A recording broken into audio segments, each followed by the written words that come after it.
And I would just like to point out that liberty and justice, right? Or liberty and law, I should say, justice is underneath it. They aren't weak, right?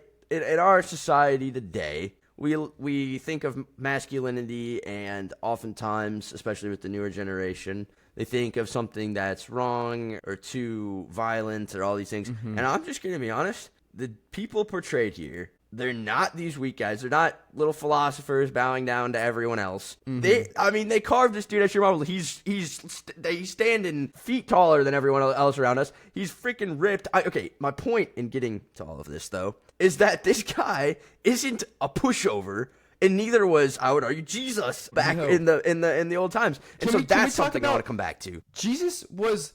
He was not this little, like you see your old preachers, they're old, they don't have, they're skin and bones, they don't have muscle. Jesus, he was a woodworker. Like my grandpa was a woodworker, and he's a big dude. Like these like woodworkers and carpenters are having to work with their hands. They're having to lift heavy wood. They're having to move stuff around using tools to, like, whenever you're like using strength and tools, you're gonna get muscle. You're gonna have veins popping out. You're gonna be ripped like that. Like Jesus wasn't this old little teacher. He was ripped.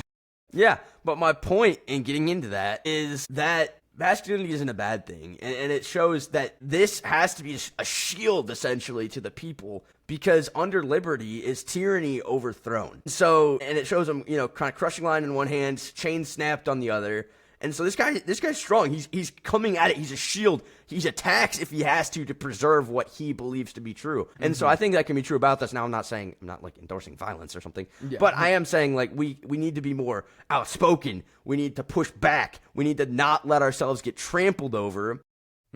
While, still preserving, we can still love people, not agree with them, and still push back and preserve our morals and what we believe to be true. That is all okay in the same context, and that's something that people forget about. So that is the last thing I kind of want to point to within the statue.